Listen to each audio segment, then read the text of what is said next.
मैं सावंत आरबी टाकवे स्कूल टाकवे तालुका शिराड़ा। देखिए। नमस्कार छात्रों, आज हम अगला काव्य शुरू करने जा रहे हैं जिसका शीर्षक है बंदर का धंधा, जिसके कवि है नरेंद्र गोयल।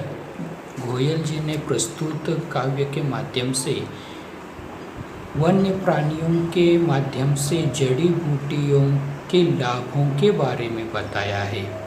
कविता उद्देश्यपूर्ण तो है ही, साथ ही मनोरंजक भी है, यानी कि जड़ी बूटियाँ जो हमारे जीवन में काम आती है उसका उपयोग इस काव्य के माध्यम से गोयल जी ने हमें समझाया है। अब काव्य देखिए। हाथ लगा बंदर के एक दिन टूटा फूटा आला, झट बंदर ने पेड़ के नीचे कुर्सी मेज ला डाला। आला मतलब स्टेटस्कोप, यानी कि वही तेजी जिसका इस्तेमाल करते हैं वो स्टेटस्कोप आपको मालूम है। अचानक बंदर के हाथ में एक दिन ऐसा टूटा फूटा स्टेटस्कोप मिला, उसने तुरंत एक कुर्सी मेज आप जानते हैं टेबल जिसे हम कह सकते हैं लेकर आया और एक पेड़ के नीचे उसने अपना यानी कि एक अस्पताल, छोटा सा अस्पताल ही उसने वहाँ पर खोल दिया। भालू आकर बोला मुझको खांसी और जुकाम, बंदर बोला तुलसी पत्ते पीपल की जड़ थाम। भालू आप जानते हैं असवल जिसे हम मराठी में कह सकते हैं। तो अच्छा, भालू आया और बंदर से कहा मुझे खांसी जुकाम हो गया है, और उस खांसी जुकाम की दवा बंदर ने तुरंत उसे तुलसी पत्ते पीपल की जड़ थाम, यानी कि तुरंत उसने तुलसी के पत्ते दिए और उसके माध्यम से कहा कि यह जड़ी बूटी ले लो और उसके माध्यम से तुम अपनी खांसी, जब तुम्हें इस खांसी जुकाम बिल्कुल भी ठीक हो जाएगा तभी तुम मेरी फीस दे दो। पानी में तुम इन्हें उबालो, सुबह शाम को लेना, खांसी जब छू मंतर होए फीस तभी तुम देना। छू मंतर मतलब गायब होना जिसे हम कहते हैं। तो इस जड़ी बूटियों को बंदर ने कहा कि इन तुलसी के पत्तों को कुछ जड़ दिए, यानी कि मूलियाँ दी और उन्हें पानी में उबालने के लिए कहा, और उबालने के बाद उसे तुम ले लो, जब तुम्हारी खांसी जुकाम गायब हो जाएगा तभी मेरी फीस तुम दे देना। आगे देखिए। बिल्ली बोली मुझको आया 104 बुखार, मैं शिकार पर कैसे जाऊं जल्दी इसे उतार। इतने में बिल्ली आई और बिल्ली ने कहा कि मुझे तो 104 बुखार है, तेज बुखार है, यानी कि मैं शिकार पर कैसे जाऊं। तो बंदर ने उसे इलाज दिया। देखिए कौन सा इलाज दिया। बंदर बोला रस गिलोय का 3 बार तुम पीना, कल से ही तुम डांस करोगी ईना मीना टीना।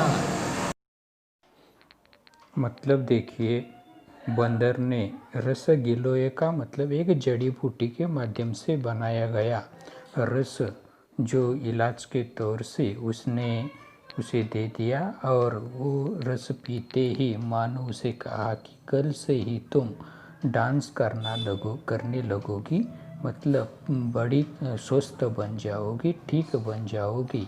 इस प्रकार बंदर ने उसे यहाँ पर दवा बनाकर दी है। तो देखो तभी लोमड़ी आकर बोली चिकना सुंदर मुझे बनाओ, मैं ही दिखूं सबसे सुंदर ऐसी बूटी लाओ। यानी कि तभी वहाँ पर एक लोमड़ी आई और उसने कहा कि मुझे तो बहुत सुंदर दिखाई देना चाहिए, मेरा रंग निखरना चाहिए, इसलिए मुझे कोई जड़ी बूटी दे दो ताकि मैं सबसे सुंदर दिखाई दूँ। बंदर बोला घी कुंवार तुम दोनों समय लगाओ, चमकेगा कुंदन सा चेहरा मुझे दे जाओ। मतलब यह देखिए, घी कुंवार मतलब एक जड़ी बूटी है जिसके माध्यम से औषधियाँ बनाई जाती है। तो उसका निकाला हुआ जो घी है वो लगाने से चेहरा चमक उठता है। तो ऐसी दवा बंदर ने यहाँ पर दे दी है। तो तुम्हारा चेहरा कुंदन सा चमकेगा। कुंदन सा मतलब कुंदन मतलब सोना। सोना जिस प्रकार चमकता है उसके समान तुम्हारा चेहरा चमकता नजर आएगा। और तभी मुझे फीस देना। फीस मतलब जो कुछ रकम है मेरी वो तब तुम मुझे दे दो। चल निकला बंदर का धंधा, अब वह मौज बनाता। अच्छी अच्छी जड़ी बूटियाँ जंगल से वह लाता। यानी कि मानो बंदर का धंधा ही शुरू हो गया। ढेर सारी कमाई बंदर अब करने लगा। उस दिन से बंदर का यह अस्पताल शुरू हो गया और वह मौज मनाने लगा, मौज में रहने लगा और जंगल जाकर अच्छी अच्छी जड़ी बूटियाँ वो लेकर आता है और उससे ढेर सारी दवाइयाँ बनाता रहता है। तो धन्यवाद छात्रों।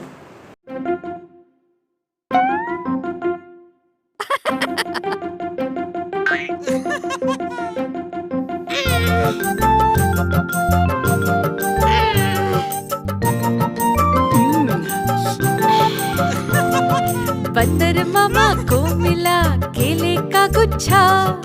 केले देखकर बंदर मामा का जी उछला।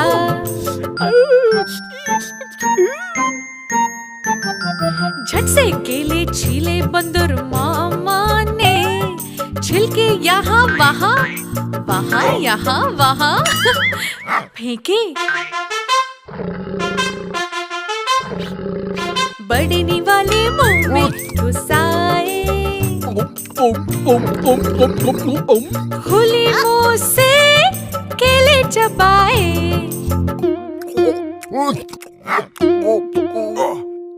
एकने वाला गले में अटका, चेहरा हो गया लाल नीला।